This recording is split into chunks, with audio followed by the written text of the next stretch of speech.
저희가 인생을 살아갈 때 가장 중요한 것을 놓쳐버리고 또 중요하지 않은 것을 일평생 붙잡다가 일생을 허비하는 그런 일이 없도록 주님께서 저희를 붙잡아 주십시오.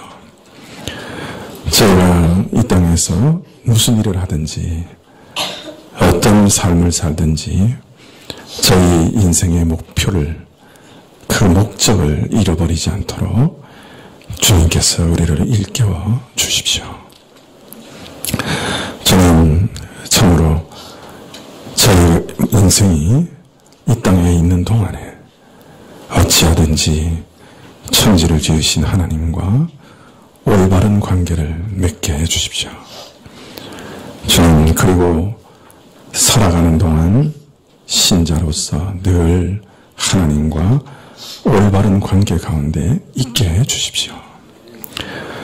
저는 바라고 나오기는 이것이 우리 신자들의 가장 중요한 인생의 목적이 되게 해주시기를 간절히 기도드립니다.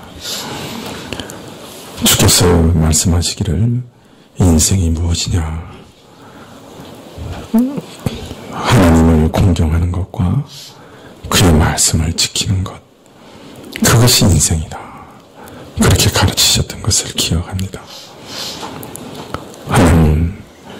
하나님을 참으로 공경하고 하나님의 말씀을 순종하며 우리 가운데 이렇게 살지 못하는 모든 죄를 주님의 은혜로 해결하며 하나님과 항상 바른 관계를 맺으며 살아갈 수 있도록 저희를 붙들어 주십시오.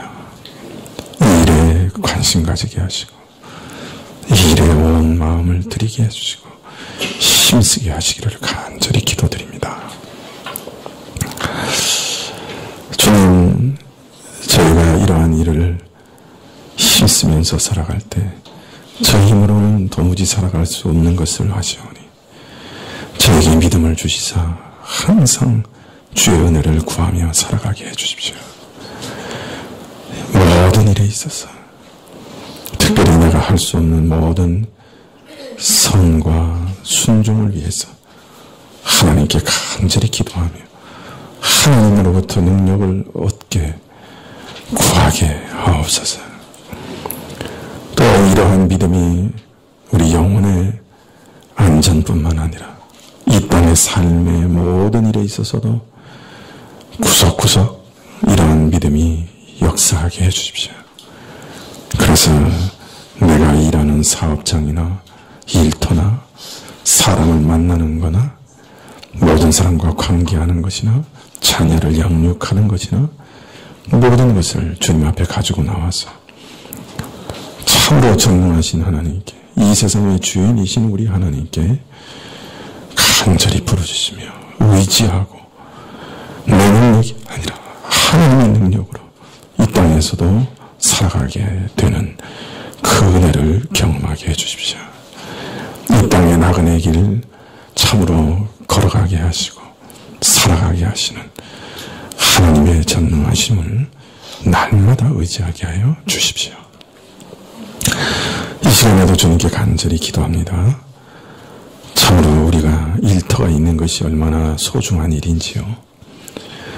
일할 때는 참으로 쉬고 싶고 참으로 일이 없이 편히 살면 좋겠다 생각되지만 일터가 없으면 저희가 한 주간도 견디지 못하는 자들인 것을 압니다. 주님, 우리 성도님들을 일터를 붙잡아 주십시오. 지켜주십시오. 네, 어렵고 참 힘든 때입니다. 땀을 흘려도 먹을 것을 얻기가 힘든 때가 되었습니다. 그 땀 흘린 만큼 열매를 얻게 하시는 것도 주의 은혜인 줄 아오니 우리 성도님들의 일터와 가정마다 필요한 것들을 채워주시고 일터를 지켜주시기를 간절히 기도드립니다. 저는 우리 가정에 참 청소년들을 위해서 기도합니다. 참 저들이 이러한 거친 세상과 수많은 유혹이 있는 땅 가운데서 아직 성숙하지 못하고 여러 가지로 참 질풍노도와 같은 시기를 거치는데 하나님 우리 청소년들 또 유초등부의 모든 학생들 지켜주시기를 간절히 기도합니다. 하나님의 기이한 보호하심이 천군천사를 벗어 지키시는 그 특별한 지키심이 우리 자녀들에게 있게 해주십시오. 저들의 마음속에서 일어나는 갖가지 어려움들과 충동과 그릇된 생각들과 성령께서 친히 싸우십시오. 세상의 가치관들이 물밀듯이 밀려올 때 성령께서 지키십시오. 말씀으로 저들을 지켜주십시오. 저들에게 살 소망을 주시고 이 땅에서 살아야 하는 이유를 알게 해주시고 주님을 섬기는 것이 얼마나 큰 기쁨인지 주의 말씀을 깨달아가는 것이 얼마나 큰 축복인지 알게 해주십시오. 눈을 열어 그 가치를 볼 수 있게 해주십시오. 오늘도 주님 앞에 우리 예물을 드렸습니다. 주님께서 이 예물을 받으실 때 저희를 받아주십시오. 그리고 저희 가정과 저희 산업을 주의 것으로 인쳐주십시오. 말씀을 허락해 주십시오.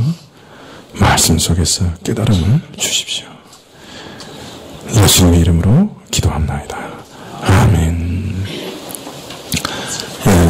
말씀은 고린도전서 11장 17절부터 34절 말씀입니다. 고린도전서 11장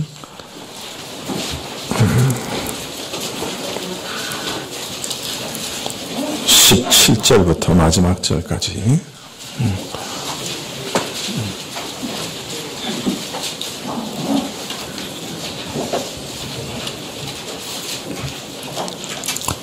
고린도전서 11장 17절부터 마지막 절까지 봉독해 드리겠습니다. 내가 명하는 이 일에 너희를 칭찬하지 아니하나니 이는 저희의 모임이 유익이 못되고 도리어 해로움이라.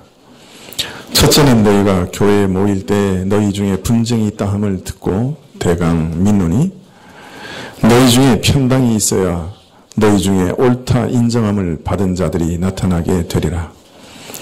그런즉 너희가 함께 모여서 주의 만찬을 먹을 수 없으니 이는 먹을 때 각각 자기의 만찬을 먼저 갖다 먹으므로 어떤 이는 시장하고 어떤 이는 취함이니라.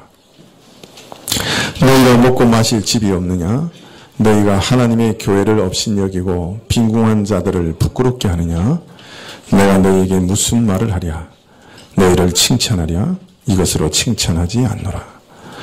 내가 너희에게 전한 것은 주께 받은 것이니 곧 주 예수께서 잡히시던 밤에 떡을 가지사 축사하시고 떼어 가라사대 이것은 너희를 위하는 내 몸이니 이것을 행하여 나를 기념하라 하시고 식후에 또한 이와 같이 잔을 가지시고 가라사대 이 잔은 내 피로 세운 새 언약이니 이것을 행하여 마실 때마다 나를 기념하라 하셨으니 너희가 이 떡을 먹으며 이 잔을 마실 때마다 주의 죽으심을 오실 때까지 전하는 것이니라. 그러므로 누구든지 주의 떡이나 잔을 합당치 않게 먹고 마시는 자는 주의 몸과 피를 범하는 죄가 있느니라. 사람이 자기를 살피고 그 후에야 이 떡을 먹고 이 잔을 마실지니 주의 몸을 분변치 못하고 먹고 마시는 자는 자기의 죄를 먹고 마시는 것이니라. 이러므로 너희 중에 약한 자와 병든 자가 많고 잠자는 자도 적지 아니하니 우리가 우리를 살폈으면 판단을 받지 아니하려니와 우리가 판단을 받는 것은 주께 징계를 받는 것이니 이는 우리로 세상과 함께 죄의 정함을 받지 않게 하려 하심이라. 그런즉 내 형제들아 먹으러 모일 때 서로 기다리라. 만일 누구든지 시장하거든 집에서 먹을지니 이는 너희의 판단받는 모임이 되지 않게 하려 함이라. 그 남은 것은 내가 언제든지 갈 때 귀정하리라.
십자가를 지신 그 사랑 고마워서 내 마음 드립니다. 그 사랑 나는 안에 몸버려 피 흘려 날 구하신 그 사랑 눈물겨워 이 몸을 바칩니다. 주님 크신 은혜로 날 구원하사 새 생명 주시고 나의 노래와 나의 힘 되시니 찬양합니다. 주님 크신 은혜로 날 구원하사 새 생명 주시고 나의 노래와 나의 힘 되시니 찬양합니다. 주님의 기뻐운 사랑을 찬양하며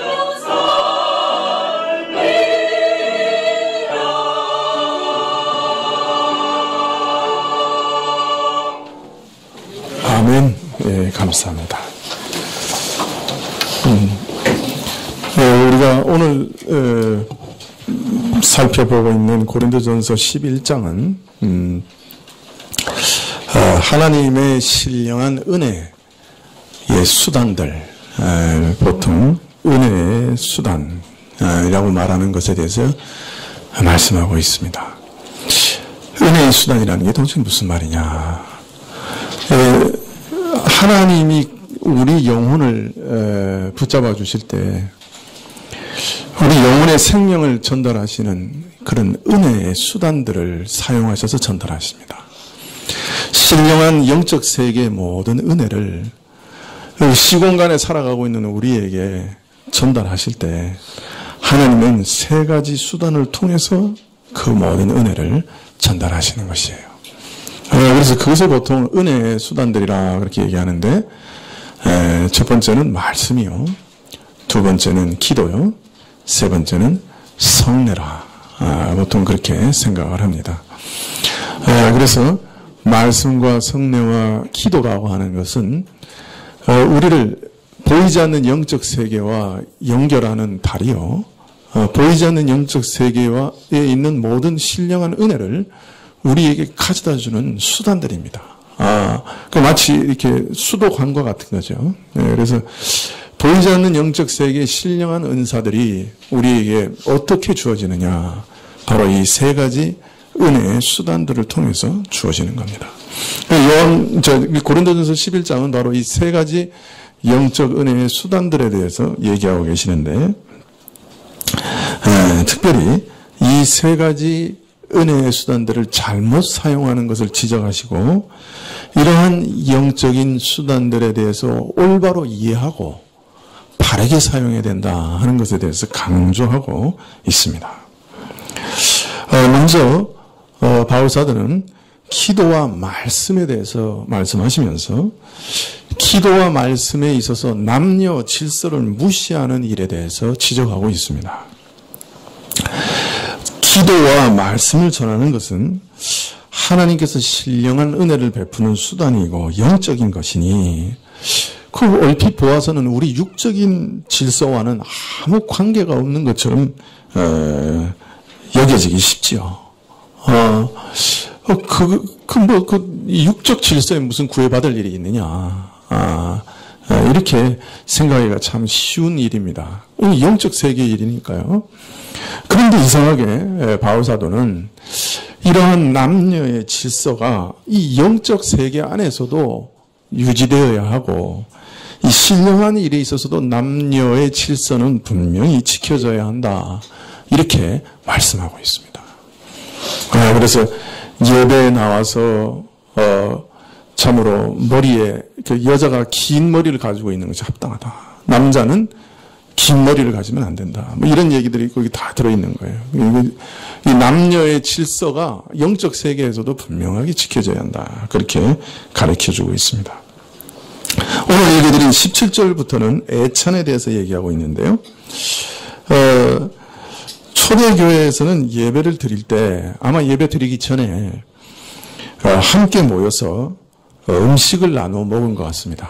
아마 각자가 음식을 다 싸가지고 와서 함께 이렇게 음식을 나눠 먹은 것 같아요.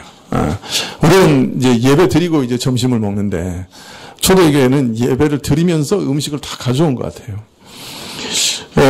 그래서 이러한 식사를 보통 우리는 이제 애찬이라 이제 그렇게 부릅니다. 그런데 고린도전서에 무슨 이것을 애찬이라고 말하는 건 아닌데요. 대개 이 성격이 이런 애찬의 성격이 아니었는가 이렇게 짐작하고 있는 것이죠. 이 애찬은 우리 성찬과 예수님이 제정하신 성찬과 완전히 동일한 것은 아니지만 20절에 보면 이 식사를 가리켜서 주의 만찬이라 주의 식사라 이렇게 말하고 있고 23절 이하에서는 성찬에 관한 내용과 직접 이렇게 연결되어 있습니다. 애찬을 얘기하다가 바로 성찬에 대해서 얘기하고 있어요. 그래서 이 식사는 좁은 의미에서는 그 성찬과 완전히 일치하는 것은 아니지만 이 성찬과 매우 밀접한 관계가 있는 식사라 그런 것을 짐작할 수 있습니다. 예수님께서도 성찬을 제정하실 때 6월절 만찬 도중에 떡과 포도주를 가지고 성찬을 제정하시고 그것을 나누어 주셨죠. 아마 초대교회에서는 이런 전통을 이어받아서 식사를 하면서 도중에 성찬을 집례한 것이 아닌가 그런 짐작을 할 수가 있습니다. 자, 그런데 고린도 교회에서는 이런 애찬에 있어서 문제가 있었습니다.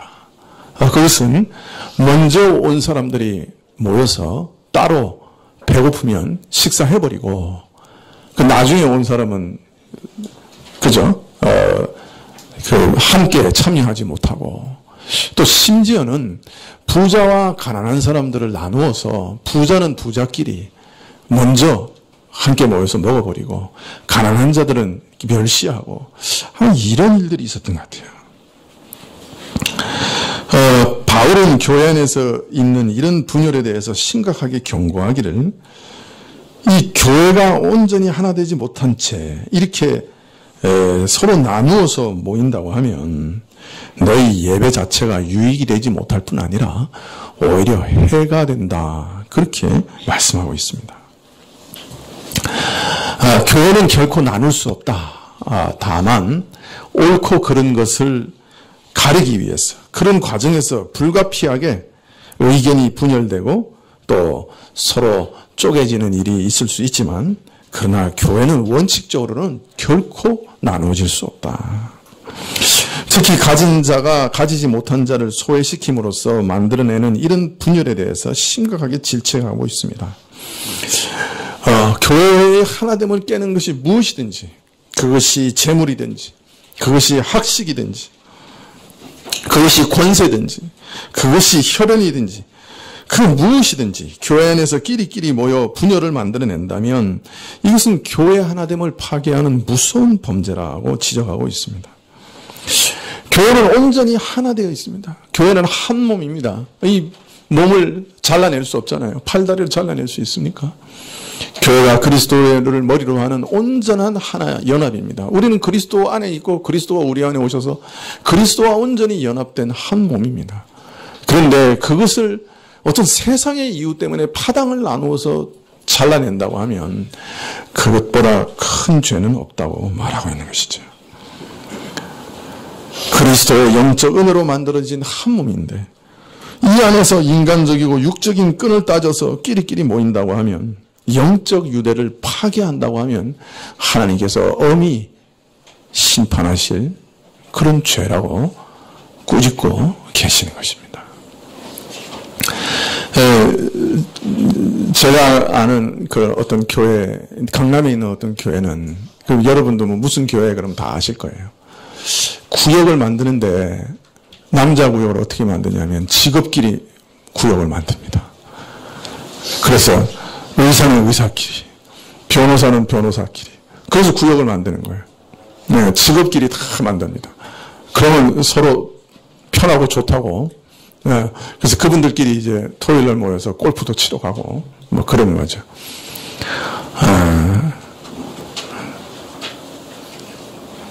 제가 그것에 대해서 한번 성토를 한 적이 있습니다. 그거는 교회의 모습이 아니다. 그렇게 교회 구역을 나누는 것은 구역을 하나의 사교 모임으로 전락시키는 거다. 구역은 오직 지역으로만 나눌 수 있다. 나눈다고 하면.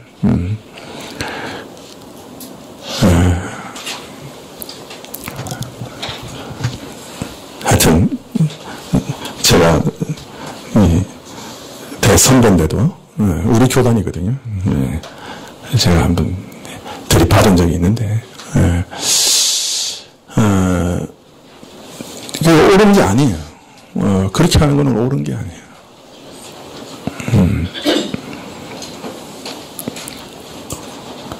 교회는 그 어떤 것으로도 세상의 그 무엇으로 나눌 수 없어요.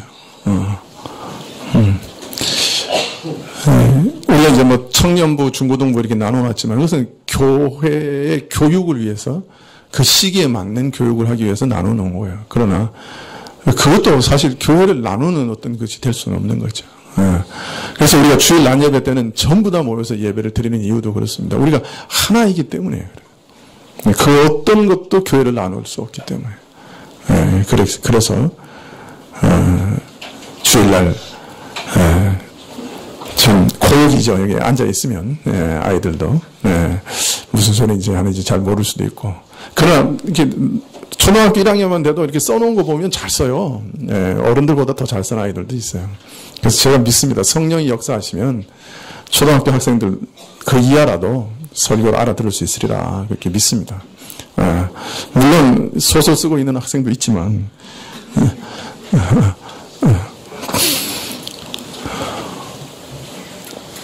진짜 소설을 쓰고 있더라고. 내가 열심히 써서 뭘 쓰나 하고 봤더니 그 소설을 쓰고 있더라고.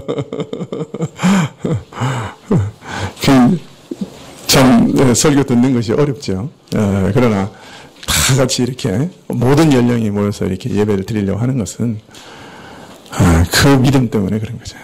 우리는 한 몸이다. 한 성령 안에서 한 몸이다. 나눠질 수 없어요. 무엇이라도 나눌 수 없는 거예요. 이처럼 하나님께서 교회에 허락하신 신령한 은혜의 수단들이라 할지라도 그것이 잘못 사용될 때는 교회의 유익보다는 오히려 해악을 끼칠 수가 있는 것이죠. 우리는 말씀이나 기도나 애찬 이런 것이 너무나 소중하고 그거 없이는 우리가 신령한 은혜를 공급받을 길이 없어요. 이게 은혜의 수단이기 때문에 이게 유일한 통로란 말이에요. 어떤 면에서는 성령께서 이러한 통로를 통해서 우리를 이렇게 신령한 은혜를 주시는 거니 이것보다 더 소중한 거 없어요. 그런데 그러한 은혜를 베풀어 주시는 수단들이라고 해도 잘못 사용하면 오히려 교회에 해악을 끼칠 수 있다는 것을 우리가 여기서 발견해야 합니다. 자, 그렇기 때문에 우리는 기도가 뭔지, 말씀이 어떤 것인지, 성찬, 특별히 이 성례, 성찬은 도대체 무슨 의미인지 그 본질을 잘 이해하고 그것을 합당하게 사용해야 되는 거예요. 무조건 그냥 내가 말씀 많이 읽는다고 그거 좋은 거 아니에요. 내가 막 기도 많이 한다고 그거 꼭 좋은 건 아니라. 아니, 기도 많이 해야죠. 그러나 기도가 무슨 의미인지, 기도라고 하는 것은 어떻게 하는 건지 모르면서 많이 하면 오히려 해가 될 수도 있어요. 말씀을 많이 읽으면죠. 그만큼 더 좋은 게 없죠. 그러나 말씀이 본질을 잘 이해하고 이 말씀 앞에서 내가 어떤 자세로 읽어야 되는지를 잘 이해하고 정말 겸손하게 낮아진 자세로 하나님의 성령 앞에서 그 성령 하나님 이 말씀을 깨닫게 해주십시오 하는 그 간절한 기도와 함께 겸손한 마음으로 말씀을 보지 않으면 그럼 오히려 해가 될 수도 있어요. 그 어떤 분들은 막 맷독했다 막 이렇게 자랑하시는 분도 있고 그냥 무조건 많이 읽으면 좋다고 해가지고 그냥 냉장고 타려고 어느 교회에서는 또 뭐 맷독 읽으면 뭐 냉장고 뭐 맷독 읽으면 뭐 막 준다고 막 그래가지고 그냥 그 포도나무 넝쿨 붙이듯이 뭐 붙여가지고 가져와서 막 그 금반지도 타고 막 이러니까 그냥 성경 읽는데 그렇게 읽으면요 한 달에 100독을 읽어도 소용없어요. 읽기 위해서 읽으면 그거 아무 소용없는 거예요. 내가 맷독했다 그거 아무 소용없어요 사실은. 그 말씀이 내게 정말 깨달아지고 하나님의 말씀으로 내게 와닿지 않으면 그 맷독을 읽는 데는 그 무슨 소용이 있냐 말이죠. 기도가 그냥 내 욕심과 내 정욕을 하나님 앞에 가지고 나가서 하나님도 그 내 요구를 들어주시도록 하는 떼쓰므로 변한다고 하면 그 새벽기도, 철야기도 아무리 열심히 해도 그 기도의 본질에서 어긋나기 때문에 오히려 우리 영혼의 해가 될 수도 있는 것이죠. 은사를 내가 많이 받았다고 해도 마찬가지예요. 하나님이 주신 은사 너무나 귀하지만 그 은사를 주신 목적을 바로 이해하고 바로 사용하지 못하면 그 은사 자체가 해가 될 수가 있어요. 그러니까 우리 한국 분들은 뭐든지 많이 하는 거 좋아해. 뭐든지 많은 거 좋아하는 것 같아. 그래서 많이 모이는 거 좋아하고, 기도도 오랫동안 많이 하는 거 좋아하고, 성경도 많이 읽는 거 좋아해. 많이. 항상 많이 좋아해. 예. 그러나 여러분, 그 신령한 은혜의 도구니까 많이 할수록 좋죠. 그러나 그것의 본질을 바로 알고 바로 사용해야 그게 참 유익이 됩니다. 근데 그렇지 못하면 오히려 해가 될 수도 있다 하는 것을 오늘 가르치고 계시는 거예요. 오늘은 바울 사도가 특별히 성찬을 예로 들어서 우리에게 가르쳐주고 계십니다. 이 성찬도 우리가 참여할 때 성찬의 본질을 잘 이해하고 참여해야 된다는 거예요.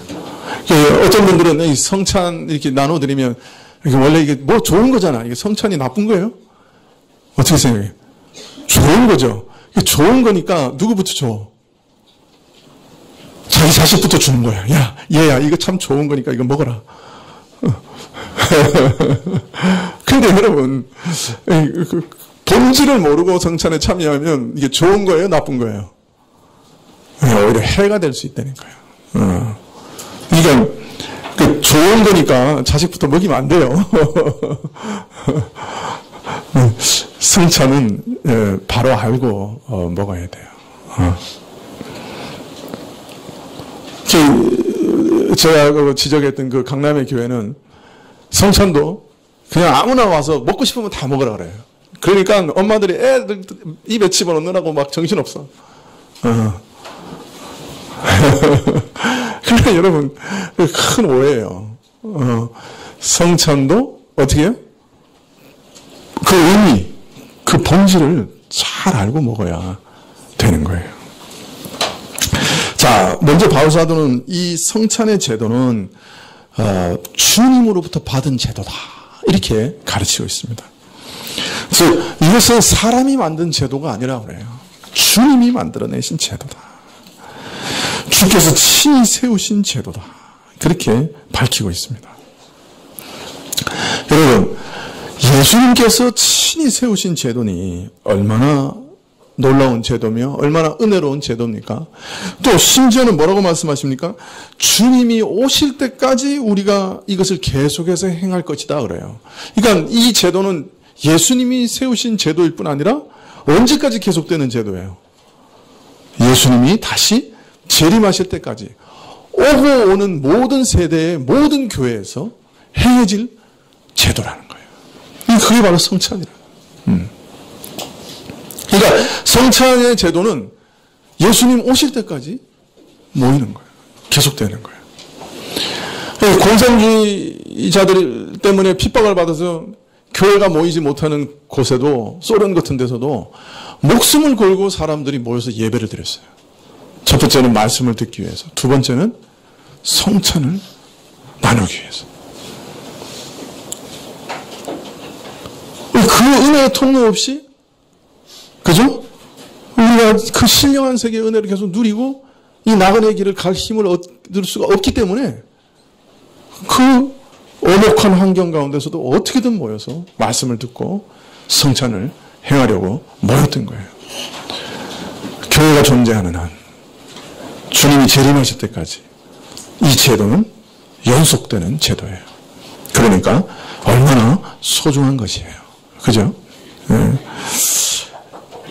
하나님께서 세우신 은혜의 수단이에요. 그러므로 귀중하고, 또 역으로 말하면 사람이 함부로 할 수 없는 것이고 거룩한 것이에요.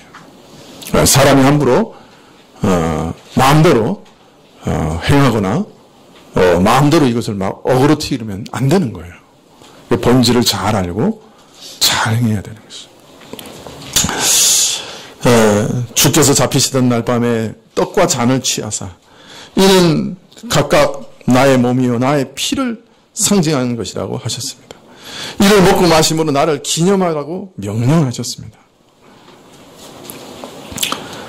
말하자면 우리 죄를 사하사 하나님의 백성으로 삼으시는 그 언약을 세우시고 그 언약을 우리가 몸소 체험할 수 있도록, 우리 몸으로 체험할 수 있도록, 그리스도 자신을 우리가 우리 몸으로 체험할 수 있도록 만드신 것이 바로 이 성찬이에요. 그러나 이 성찬을 먹고 마시는 것은 단순히 주의 죽으심을 기억하시는 것으로 그치는 것이 아니라 주의 살과 피에 참여하는 것이요, 또 고린도전서 10장에 보면 주의 상에 참여한다 그렇게 말합니다. 주님이 차려놓으신 상에, 음식을 차려놓은 상에 참여하는 것입니다. 그래서 거기서 영적인 식물, 영적인 신령한 음식을 먹고 마시는 것입니다. 우리는 이 성찬을 통해 예수님의 살과 피에 참여함으로 내가 그리스도와 한 몸인 것을 확인합니다. 확증합니다. 그리스도께서 내 몸 안에 계시고 내가 그의 몸 안에 있다. 내가 그리스도 안에 있고 그리스도가 내 안에 있다. 내가 그리스도와 온전히 하나다 하는 것을 이 성찬을 통해서 확증하는 거예요. 도장 찍는 거라. 내가 믿음으로 이 성찬에 참여할 때 나는 그리스도와 연합됩니다. 그리스도와 온전히 하나 됩니다. 그래서 그리스도 안에 하나님이 약속하신 모든 언약을 내가 다 누리게 됩니다. 내가 하나님의 자녀가 됩니다. 그리스도가 의로우신 것처럼 나도 의롭다고 칭의를 얻게 됩니다. 그리스도께서 십자가에서 죽으실 때 그 내가 받아야 할 지옥의 모든 심판을 다 받으신 것을, 그 받은 은혜가 바로 내 것이라고 하는 것을, 그 속죄의 은혜가 내게도 주어졌다고 하는 것을 확증하는 겁니다.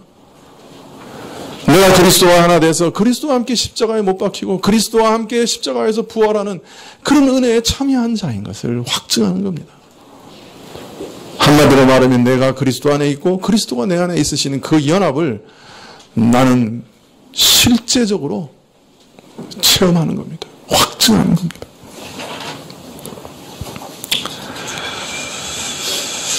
또한 이런 주의 죽으심으로 말미암는 은혜를 상징하는 떡과 포도주를 먹고 마시는 이 행위를 통해서 주의 죽으심을 전파한다 그렇게 말하고 있습니다.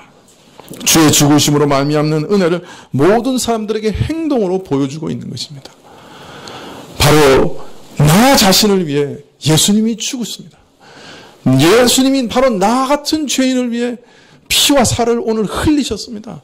오늘 그것을 우리가 영접하고 그것을 지금 참여합니다.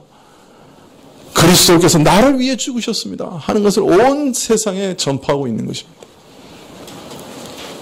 그리고 이러한 그리스도의 은혜, 죽으심의 은혜를 오고 오는 세대 가운데 전파하고 있는 것입니다. 우리 자녀들은 이러한 성찬을 보면서 나도 빨리 믿음을 얻고 나도 저 성찬에 참여하고 싶다 하는 소망을 얻도록 하시는 겁니다. 자녀들에게도 이 성찬을 통해 그리스도의 죽으심의 은혜를 전파하고 있습니다. 자, 그런데 이 성찬의 은혜라고 하는 것이 이처럼 귀중한 은혜요, 그리스도께서 다시 오실 때까지 항구적으로 있는 제도요, 극히 중요하기 때문에 우리는 성찬에 참여할 때 이 성찬의 본질에 합당한 자세로 참여해야 한다. 극히 신중하게 참여해야 한다. 그렇게 말하고 있습니다. 자, 만일 주의 떡과 잔을 합당치 않게 먹고 마시면 주의 살과 피를 범하는 죄를 짓게 된다고 경고하고 있습니다. 그래서 성찬에 참여하고는 자는 자신을 살펴 성찬 받기에 합당한지 확인하라고 명령하고 있습니다. 주의 몸을 분변하여 먹고 마시라. 주의 몸을 분변치 못한 채 성찬을 먹고 마시면 스스로 심판을 먹고 마시는 것이다 경고하고 있습니다. 성찬에 참여한 자는 첫 번째, 주의 몸을 분변하는 자라야 합니다. 주의 몸을 분변한다는 말이 무슨 말입니까? 성찬의 의미가 무엇인지 본질을 바로 깨달아야 한다고 말합니다. 내가 이거 먹고 마시는 성찬에 무슨 의미가 있어? 라고 분별해야 된다는 거예요. 바로 깨달아야 된다. 성찬을 통해서 주의 죽으심의 은혜가 내게 주어지는 그 속죄의 은혜가 무엇인지를 알지 못하면, 그것도 모르면서 성찬에 참여하면 그 죄를 먹고 마시는 것이 된다.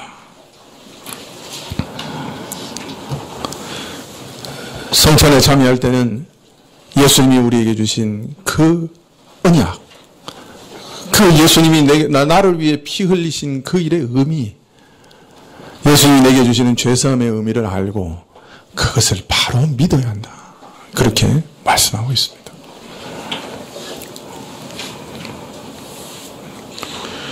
우리가 성찬에 참여할 때 유일한 자세는 믿음의 자세라. 바른 자세는 믿음의 자세라. 그리스도께서 나를 위해 죽으신 것을 올바로 믿고 그 예수님께 내 영혼을 온전히 부탁드리면서 성찬을 받는 것입니다. 여러분, 많은 분들이 예수님을 믿는다는 것을 오해하는데, 예수님을 믿으면 구원을 얻는다는 사실을 믿는 것을 믿음이라고 얘기하지 않습니다. 물론 그것도 믿어야죠. 그러나 예수님을 믿는다 하는 말은 내가 그 어디에도 구원 얻을 길이 없어 오직 예수님 그분만을 믿는다는 의미요, 어떤 사실을 믿는다는 의미가 아니라 예수님 그분에게 내 영혼을 맡긴다는 의미입니다. 그것이 믿음이라는 거예요. 내 행위를 의지하지 않고 내 선행도 바라보지 않고 오직 그 예수님께, 그 예수님 자신에게 나 같은 죄인을 구원하소서라고 맡기는 걸 얘기하는 거예요. 믿음은 어떤 사실을 믿는 것을 포함하고 있지만 믿음의 본질과 핵심은 바로 예수님 그분께 나를 맡기는 거예요. 성찬에 참여하는 자는 내가 바로 예수님 없이는 구원 얻을 수 없고 예수님이 나를 위해 죽으신 그 죽으심의 은혜, 그 속죄의 은혜가 필요한 자인 것을 고백하면서 예수님 자신에게 나를 맡기면서 이 성찬에 참여하는 거예요. 그게 중요해요. 예수님, 내가 이 죄인이 예수님께 갑니다. 예수님, 나를 받아주십시오. 이거예요. 예수님께서 요한복음에 보면 너희가 구원을 얻기 위해서 나에게 나오지 않는다. 그 유대인들, 바리새인들에게 그렇게 지적을 하세요. 너희가 구원을 얻기 위해서 나에게 나오지 않는다. 다른 말로 말하면 그 믿음이라고 하는 것은 구원을 얻기 위해서 누구에게 나가는 거예요? 예수님께 나가는 거예요. 예수님을 붙잡는 거예요. 오늘 성찬에 참여할 때 우리가 그 믿음으로 나가야 돼요. 예수님의 모든 은혜를 내가 얻기를 원합니다. 예수님, 내가 예수님을 붙잡습니다. 예수님께 내 영혼을 맡깁니다. 내가 예수님께 나아갑니다.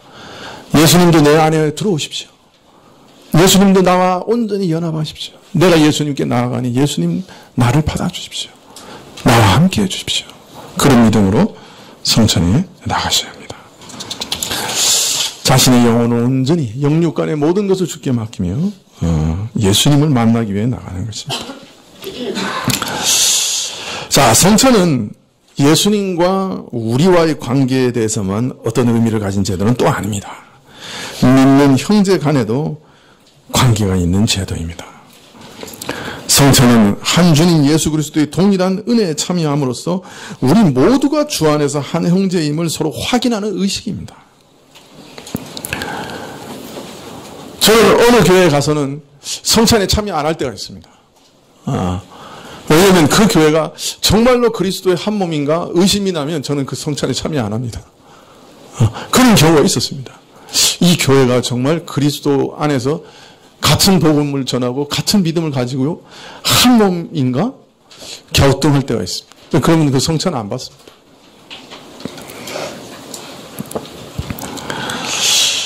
자, 그렇기 때문에 이 성찬이라고 하는 것은 우리가 다 한 몸에 참여하고 한 떡에 참여하는 것이에요. 원래는 이게 예수님께서 떡을 이렇게 떼서 주셨기 때문에 한 떡에서 나오는 거란 말이에요. 우리는 시간이 없어서 잘라가지고 오지만 원래는 이게 한 떡을 이렇게 나눠주는 거란 말이에요. 그래서 우리가 원래 한 몸이란 말이에요. 한 떡이란 말이에요. 그걸 고백하는 것이 또 성찬의 의미입니다. 자, 그러니까 우리가 서로 반목하고 서로 분쟁하고 서로 파당을 지으면서 성찬에 참여하면 어때요? 그 성찬의 원래 의미하고는 정반대의 일을 하면서 성찬에 참여하는 것이니 그거 올바른 게 아니에요. 그것도 자기 죄를 먹는 것이라. 네, 그래서 성찬에 참여할 때 우리는 우리가 다 한 몸이다 하는 믿음을 갖고 참여해야 되는 거예요. 교회를 분열시키려고 하는 악한 마음, 파당을 지으려고 하는 악한 마음, 그것은 성찬을 의미 없게 만듭니다. 그리고 자기를 해하게 만드는 것이죠. 그렇기 때문에 형제를 미워하거나 화목하지 못하면 마음속에서부터 다 해결해야 돼요. 또 이렇게 크게 다퉜는데 아직까지 해결이 안 됐다. 그러면 찾아가서 내가 잘못했다. 우리 화해하자. 그렇게 해서 화해하고 성찬에 참여해야 돼요. 근데 다투지도 않고 혼자 마음에 미워했는데 찾아가서 내가 미워했으니까 용서하시오. 그럴 필요는 없어요. 그냥 하나님 앞에서 해결하면 돼요. 그럼 서로 분명하게 명백하게 서로 다투어가지고 아직 화해하지 않았다. 그럼 성찬 받기 전에 가서 화해를 해야죠. 혼자 미워한 것은 혼자 해결하면 돼요. 또 괜히 가서 내가 미워했어요. 목사님, 내가 일주일 전에 목사님 몹시 미워했어요. 목사 상처받아요. 그러면 얘기할 필요 없어요. 혼자 해결하면 돼.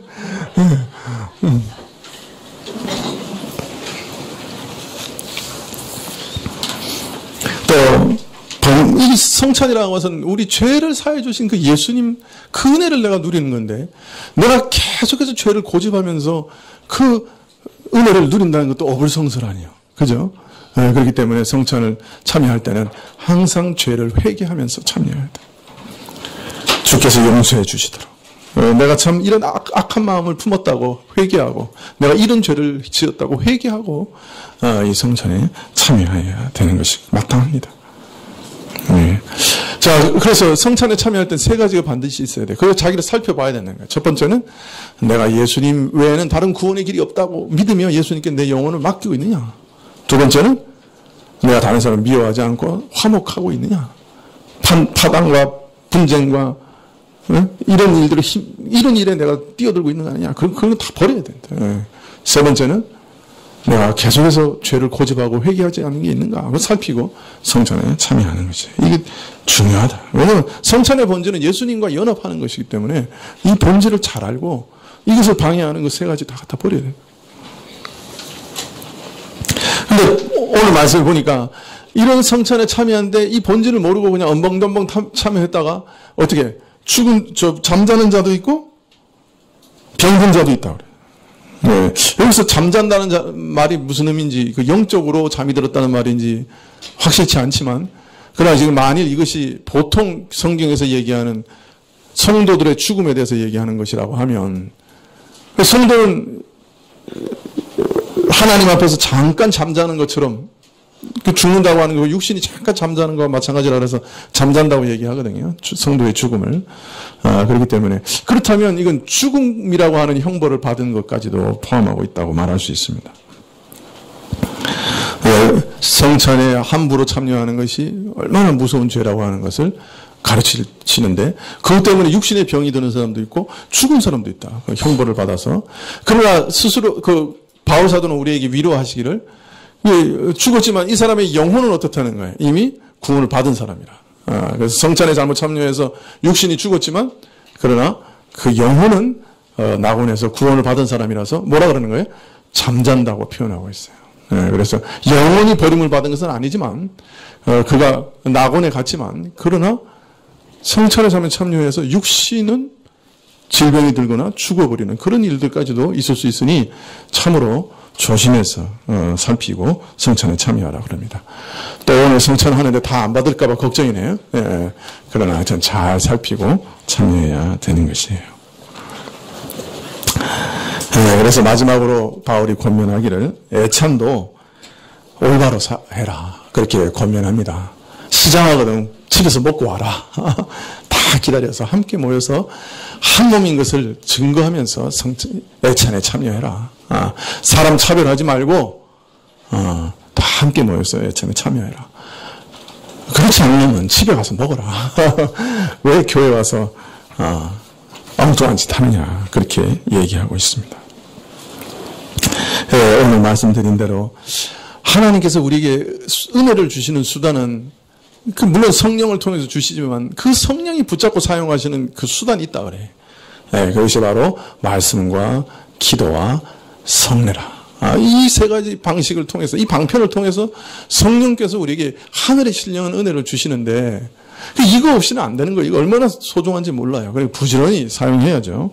그러나 이것도 다 정말 하나님 앞에서 이게 무슨 의미인지 알고 바로 사용해야 한다. 그 말이에요. 그냥 헌금도 많이 하면 좋다 그래서 막 하는 거 아니에요.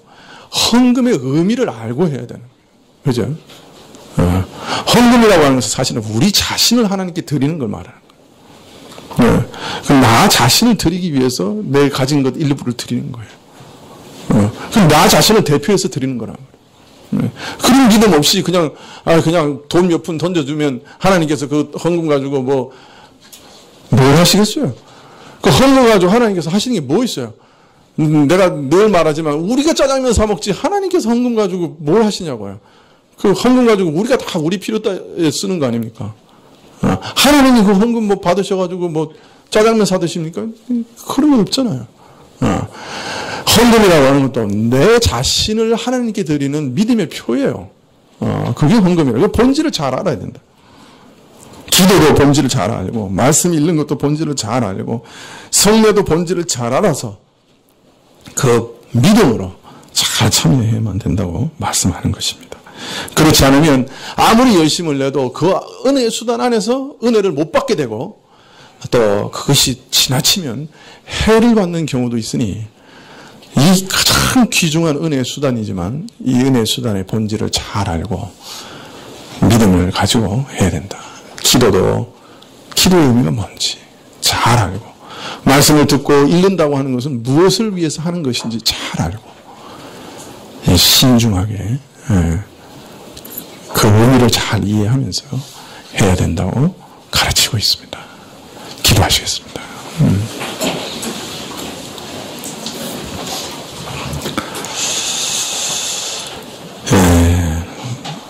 아버지 하나님, 교회의 은혜를 베풀어 주시기 위해서 사용하시는 그 귀한 은혜의 수단들을 우리가 그 본질을 잘 이해하여 합당하게 사용해서 우리 영혼이 날마다 큰 유익을 얻게 하여 주십시오.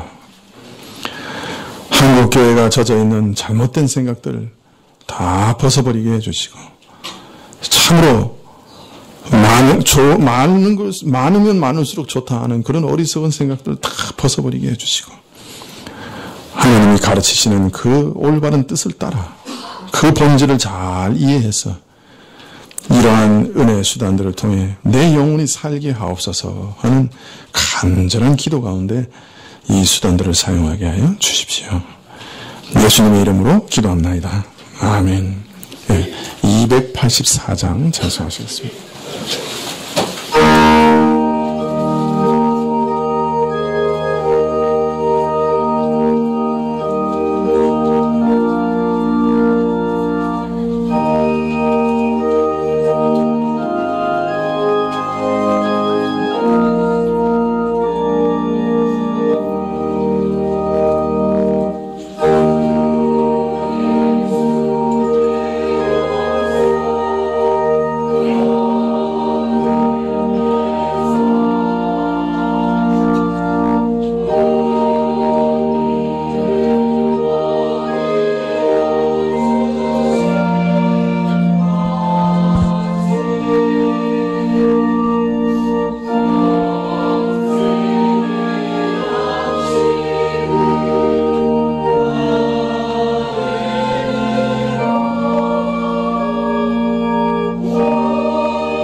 채우소서.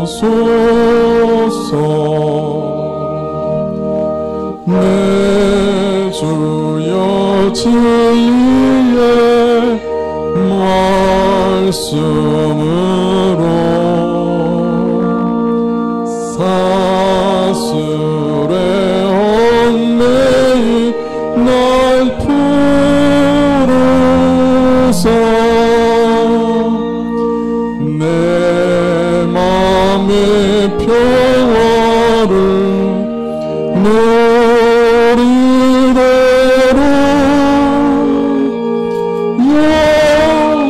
영원한 생명을 주옵소서.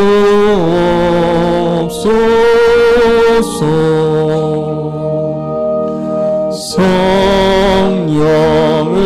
내 맘에 보내셔서 내 어두운 영에는 밝히시사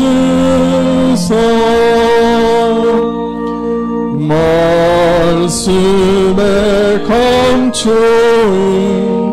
참 진리를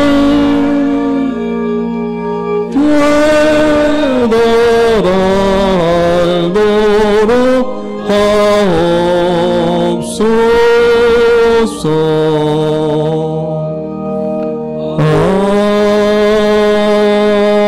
아멘. 예, 초대교회부터 성찬은 세례를 받은 분들, 성인으로서 세례를 받아서 입교하신 분들, 또 유아 세례를 받은 이후에 교회 시추를 거쳐서 입교하여 교인이 된 분들에게만 성찬을 배분했습니다.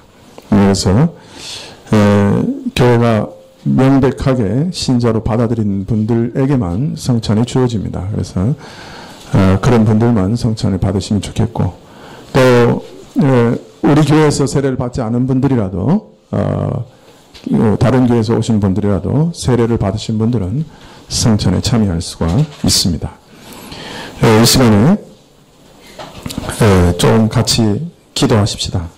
성찬을 받기 전에 혹 내가 회개해야 할 것이 있지 않은가, 또 내 안에 정말 예수님 외에는 구원의 길이 없다고 믿고 내 영혼을 지금도 예수님께 맡기고 있는가, 또 내가 혹 다른 사람을 미워하고 있지 않은가, 또 내가 둘이 다투었는데 화해하지 않은 것이 있는가 살피시고, 회개하고 또 미워하는 것을 풀고 또 화해하지 않았으면 가서 화해하고 성찬에 참여하는 시간을 갖도록 하십시다. 같이 기도하시죠.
자비로우신 하나님 아버지, 영광과 존귀와 감사와 찬송을 아버지께 드립니다. 우리를 구속하시려고 그 외아들을 이 땅에 보내시고 십자가 위에서 그 지독한 고난과 수욕을 당하게 하시고 우리를 대신하여 지옥의 심판을 받게 하신 우리 사랑의 아버지 하나님, 우리 죄를 깨끗이 씻기시고 우리를 죄와 사망에서 해방시키시기 위하여 이루신 그 일을 오늘도 기억하며 주님을 찬양합니다. 구속함을 입은 저희 무리들이 흰 옷을 입고 하나님을 찬양하고 하나님께 영광을 돌려드립니다.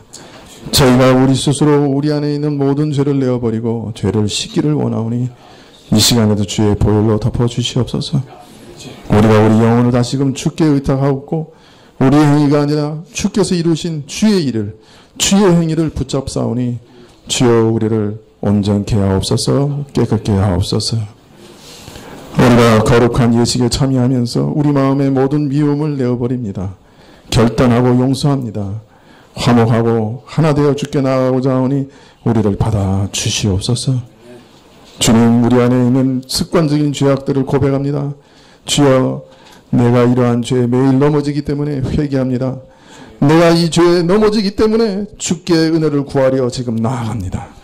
주님, 이 나그네 길에 계속해서 넘어지지 않고 죄와 승리할 수 있도록 주의 거룩하신 능력으로 함께하여 주십시오. 우리가 사람을 하고자 하오나 용서할 능력이 없고 주님, 참으로 주님을 온전히 의지하고자 하오나 의지할 능력이 없어서 오히려 주께 나아가오니 주여, 주께서 은혜를 베풀어 주시옵소서. 성찬에 참여하는 자들에게 능력을 베풀어 주시옵소서. 더 깊은 영적인 교제와 주의 사랑을 체험하는 이 시간이 되게 하여 주시옵소서. 예수님의 이름으로 기도합나이다. 아멘. 네, 먼저 분명하겠습니다. 주 예수 그리스도께서 잡히시던 날 밤 떡을 가지사 축사하시고 제자들에게 떼어주셨습니다. 주의 분부하심을 따라 나도 여러분들에게 이 떡을 나누어 드리고자 하오니 주님을 묵상하며 주의 십자가를 묵상하며 이 거룩한 성찬에 참여하시기를 바랍니다. 기도하시겠습니다. 이것은 너희를 위하는 내 몸이니 이것을 행하여 나를 기념하라 하신 주님, 오늘 우리가 이 주의 살에 참여하고자 합니다. 우리가 이 살을 우리가 먹을 때 주 성령께서 우리 안에 역사하여 주십시오. 이 떡이 우리에게 주어질 때 주의 살이 우리에게 주어지는 것 같은 은혜가 우리에게 주어지게 하여 주십시오. 이 떡을 먹을 때 주님의 신령한 몸에 참여하게 하시고 그 신령한 몸 안에서 우리가 온전히 하나 되게 하시고 주님과 하나 되게 하시는 그것을 확인하게 해 주십시오. 신령한 은혜가 넘치게 하시고 평강과 능력이 우리에게 임하게 하옵소서. 주 예수님 이름으로 기도합나이다. 아멘.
떡에 참여하기를 원하셨는데 아직 참여하지 못하신 분들이 있으면 손들어 표해 주시기 바랍니다. 네.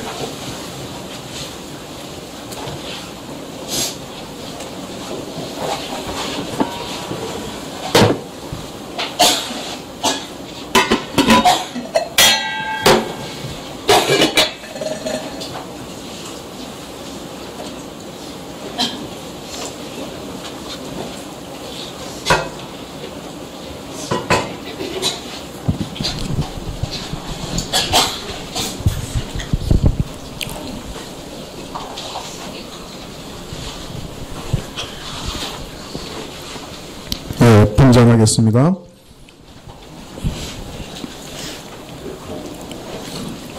우리 주님께서 식후에 잔을 가지사 축사하신 후에 제자들에게 주시며 가라사대 이 잔은 나의 피로 세운 새 언약이니 이것을 행하여 마실 때마다 나를 기념하라 하셨습니다. 우리가 이 시간 이 잔을 대할 때 주의 생명과 더욱 연합하는 복된 시간이 될 수 있기를 바랍니다.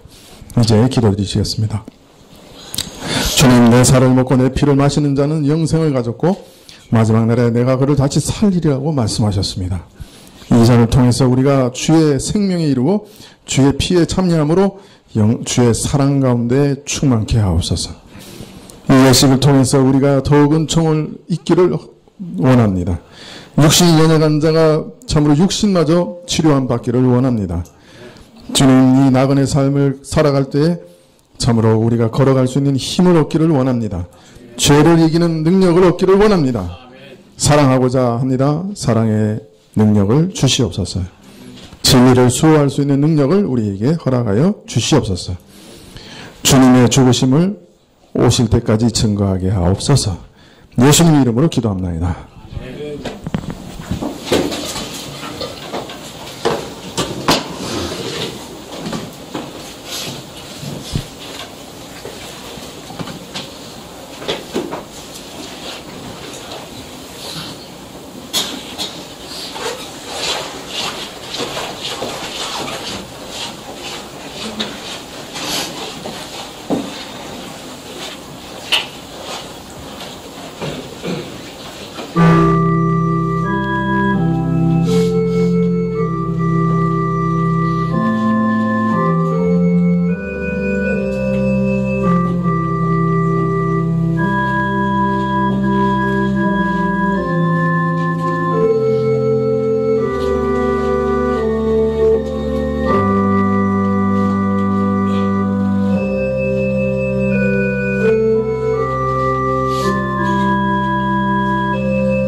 음악에 참여하셨지만 잔에 참여하지 못하신 분이 계시면 손들어 펴 주시기 바랍니다.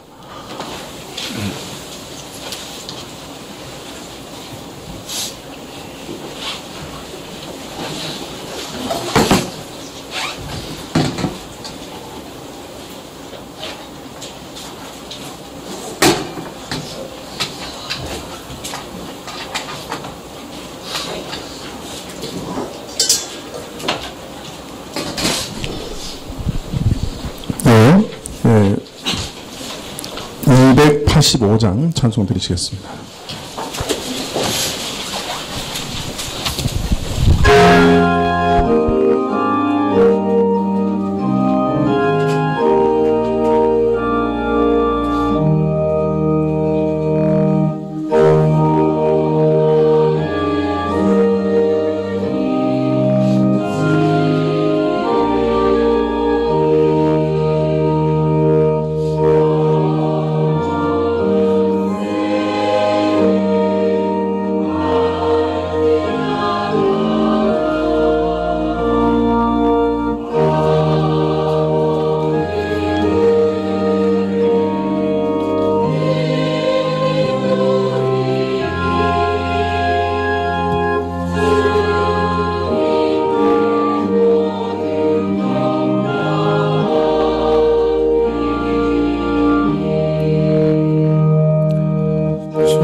근심의 짐을 벗어버리니 죄사함 받아 내 맘 새롭다.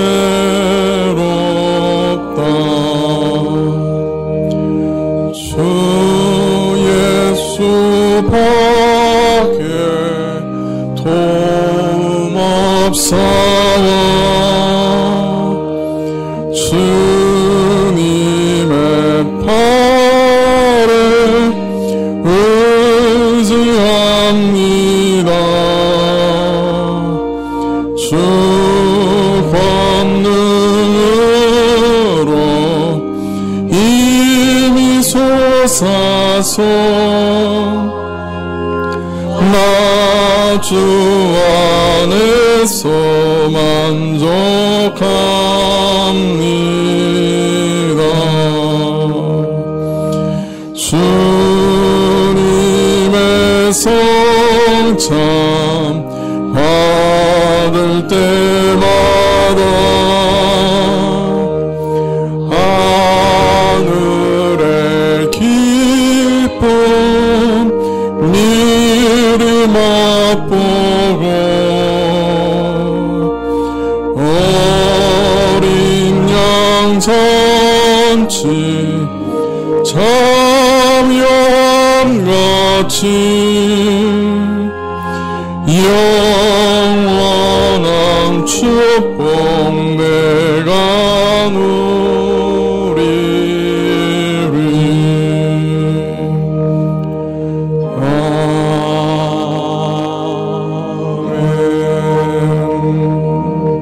아멘. 기도하시겠습니다.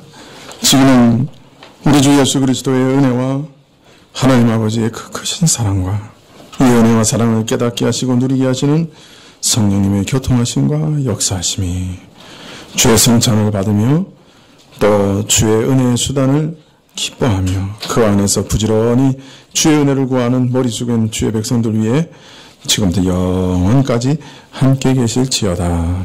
아멘.